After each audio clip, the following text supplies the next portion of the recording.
All right, welcome to another video from the Outdoor Analyst. Today I've got a really fun one for you. Something I was just kind of thinking of. I figured I would do kind of an overview of the differences between bushcraft and survival knives. I feel like so many people get these sort of mixed up or intertwined in between. So if you're kind of new to the topic, I figured I'd just give a couple of ideas out there of what the differences could be. And you know what? I think I'm just going to start off with different types of blade shapes that are out there. I think that's one of the most important parts when it comes down to whether you're doing bushcraft things, which is a lot of woods work, and I think it also is a little bit more of animal stuff as well.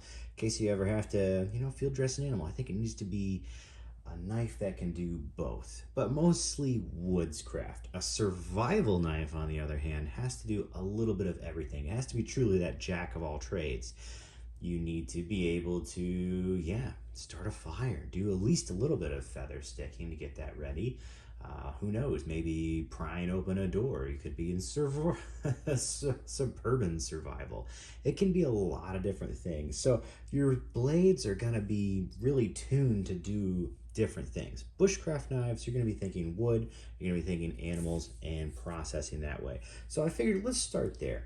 There's kind of three main blade shapes and styles I think that comes to mind with really good bushcraft knives. The one that everybody knows and should know at least is going to be a Scandi grind. Now, a lot of people say, hey, that's a more Garbury. That's not a true Scandi. Well, I put a true Scandi on there. These come with a small micro bevel, so you just have to get that out. So this is now probably not, let's face it, a zero grind Scandi, but it's pretty darn close. It's ridiculously thin on that edge right now. It is wild. And what does that mean? Well, because it's so incredibly thin at the edge, it bites into wood and it wedges it out very, very well. So well that it is the best. I think it's pretty much definitive that when you're dealing with wood, the Scandi grind is the most efficient way to carve wood, and even I'd say really baton wood, because it does an instant wedge as far as that goes. So it splits wood very, very well in many, many, many different ways. Some people don't like that when it comes to wood because it bites in so deep. It gets, really big feathers really fast, and maybe you don't like that. That's okay, because the answer to super deep feathers and incredible woodwork is going to be a convex edge. So the next way we're going to roll with is going to be what I like to call a saber vex. So it has a little bit of saber flat up top, and the rest of this is convex. It's not a full height convex. But what this does is it does allow you to get that wedging effect when it comes to splitting wood. This happens much faster because it's quicker, but this is higher up. This is a Bark River Tundra. This is a more Garbird, by the way. And this is convexed at the edge, which means it gets down to a very thin edge, which it does right now, but it's not a zero grind. It's not as thin as the Scandi. It's kind of rolled over a little more. It's a little more obtuse, which means it's a stronger edge as well. One of the biggest issues with true zero grind Scandis is that they are kind of weak. They're prone to chipping, prone to rolling, even in really high-end steels with 3V. If you have a true zero edge, most people end up essentially convexing that edge, because when you go to resharpen it or restrop it, you're not going to most likely have that perfect grind. So you actually get a convex edge, which is more like this, and it gets tougher over time. But this one will continue to be tough. It is not as bitey when it comes to doing feather sticks. It does more thin curls versus this will bite out and take big, awesome chunks of feather sticks. Now, granted, you could do both, but it's easier to do little thin curls with this than it is with this. That's just my experience. Another blade shape is going to be a mix of both of these. Here's a Bark River Bushcraft Scout. Is this really a mix of both? Yeah, it's kind of like a saber vex. Well, did I do it? This was supposed to be a Scandi vex. I guess it's not truly the Bushcraft. I thought this one a little lower down. Wrong knife. Not quite like the Bushcraft. Whatever. Imagine this grind was a little further down and essentially had a Scandi grind, but instead of that zero edge, it was just convexed. This does kind of the best of both worlds, I would say. Granted, this is really a saber vex, so just pretend with me here. I pulled the wrong knife. That's fine. So those are going to be three different, I think, elite bushcraft knives. The ones that would be better when it actually comes to dealing with animals are going to be this grind. The convex grind is easier to deal with field dressing and just deep pantsing squirrels and rabbits and that sort of thing. Scandi, for some reason, the way it is ground is incredible with wood. Not really great when it comes to skin and that sort of thing. So, heads up, if you want more wood-based, go true Scandi. If you want more, a good middle ground for, the sort of bushcraft world, convex is really great. And then I don't even really think putting a regular V-edge is really worth it when it comes to bushcraft. V-edges are just inferior when it comes to dealing with wood. Let's just be honest. So let's move over to the survival side on blades. Full flat is actually a really good all around just blade grind, honestly. That means it starts at the top and it tapers all the way down. This is an SE6HM. I enjoy this. It's in 1095 steel. And the grind is it's good at everything, but it's not great at anything. That's kind of what it is. It's a regular V-edge, full flat. It's not the best batoner. If this was a saber, it'd do better because it'd have a wedge up top, just like these do. They have that wedge. But it's not. So it actually is a little worse at batoning, but it's kind of way better at food than all the other ones. This is the best food cutting grind. So there's that as well.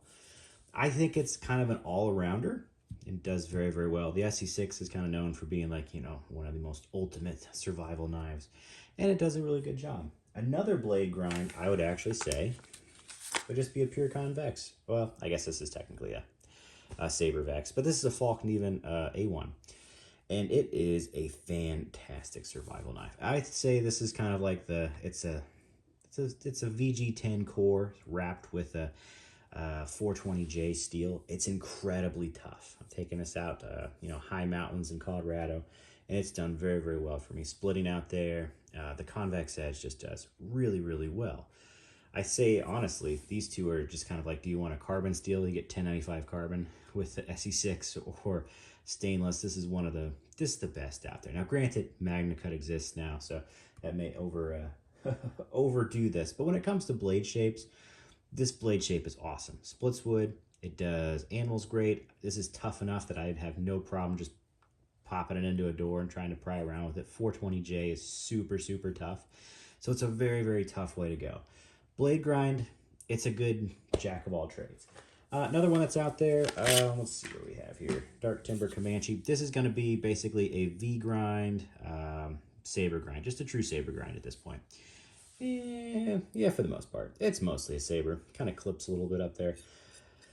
But it's a very tall blade. So this is kind of a little bit of a middle ground. This will baton better than the SE6 because it has that kind of wedge up there. But it still has that that V edge down there. And it kind of, just tapers down. It's a good mix in between these two, really, honestly, when it comes down to it.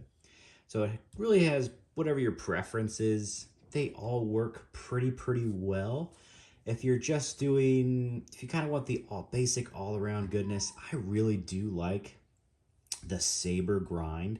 So a V-edge with a nice flat up top so it can still split wood. Because you never know what you're going to be doing. Are you doing wood? Are you doing feathers? Are you doing animals? Are you doing people? Are you just absolutely crushing stuff and digging with it? Yeah, it's a pretty good blade grind.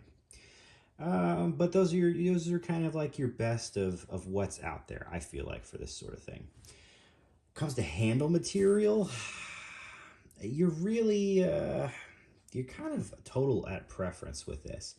I would not choose a wood for a survival knife by any means. Wood is much weaker, even though this is stabilized wood. You start beating on this knife, the wood will crack. Weather will swell this, it will make this crack easier. So wood is not really the best thing when it comes to survival.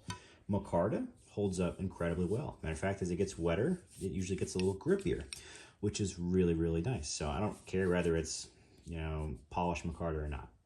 Very good handle material. Doesn't seem to shift under any sort of weather, whether it's super cold or super hot. It's not going to swell. And it takes a beating with shock very, very well.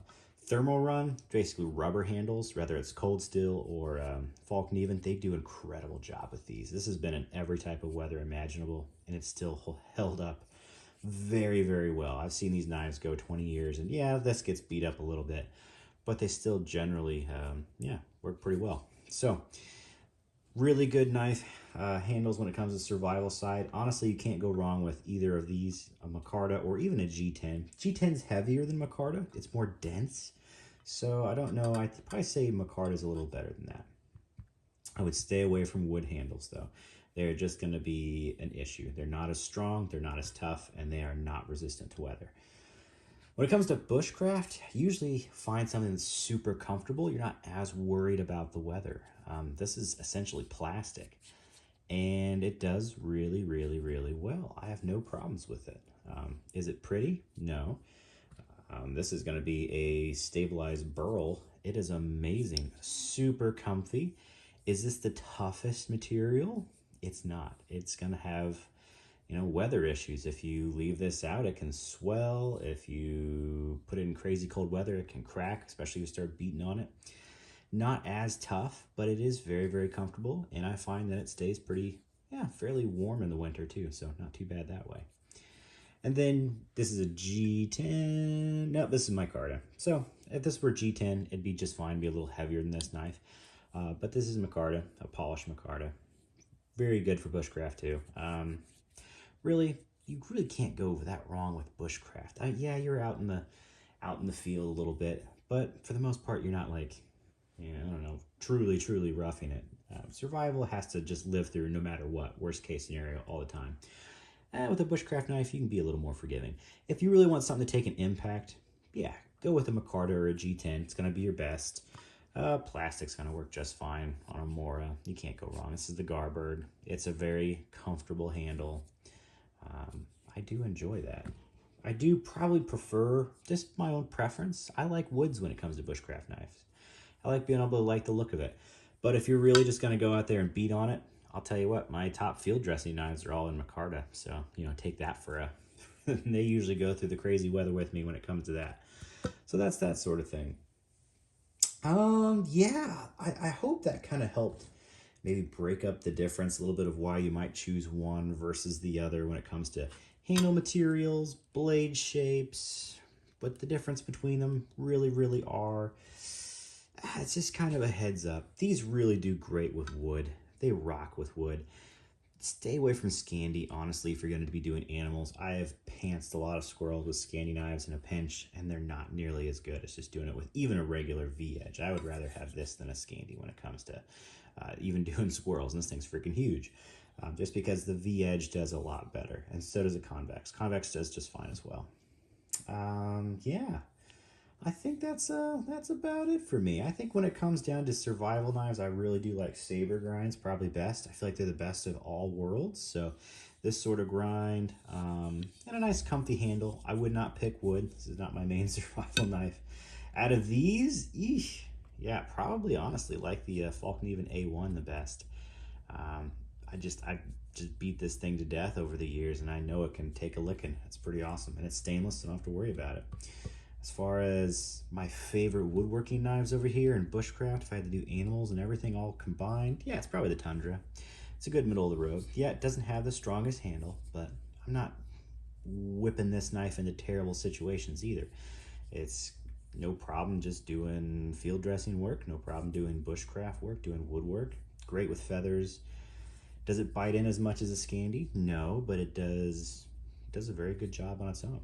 So yeah, I hope this was a fun little video, just kind of going over like some of my favorite preferences when it comes to a bushcraft knife and a survival knife, what they're sort of meant to do, jack of all trades, a little more specific over here on what they're doing. And then, yeah, you definitely want to have more of, I think, a comfortable handle. As you can see, like, I don't have guards on these. I want to get super close to the edge so I can control it if I'm doing wood. I prefer some sort of guard when it comes to a survival knife, because if you have to do any stabbing, you don't want your finger to ride up onto the blade. So even this, when it's sort of a field crafty survival knife, you still have a guard there, and you definitely have one up here. Does that mean it's better at wood? No, it means it's worse at wood. You can't get as close, you can't get as controlled with cuts. But that's okay. It's kind of a trade-off that's worth it for the extra protection you get with having guards. So yeah, I'm a little more forgiving when it comes to handle stuff too. I'd rather have less comfortable handles when it comes to survival knife than a bushcraft knife. Usually a bushcraft knife, you're doing very similar tasks over and over and over again. You want to be incredibly comfortable in that grip. When it comes to the survival knife, you're never gonna do tons of the exact same thing, most likely. It's gonna have to do a lot of different things, and most likely for shorter amounts of time. So you can kind of have a less comfortable handle, if that makes sense. And I will say, when it comes to winter, cold weather, rubber handles are amazing. There is nothing better than field dressing with a rubber handle because it stays warm to the touch. You're not freezing when you go to like field dress something. I've field dressed a lot of deer with the S1, the little smaller version of this knife. So awesome out in the middle of winter. It was freezing, definitely below zero by quite a bit, and had no issues. And yet I've field dressed with, you know, wood and micarta, and it's a little colder in the hand. Which means something. When you're freezing and you don't have gloves on and you're just zipping up animals, it really does make a difference. So just know that is a really nice thing when it comes to synthetic handles. Rubber is a pretty cool thing to have. All right, well, I hope this was a fun video. Like, subscribe, and hopefully I will catch you on the next one. All right.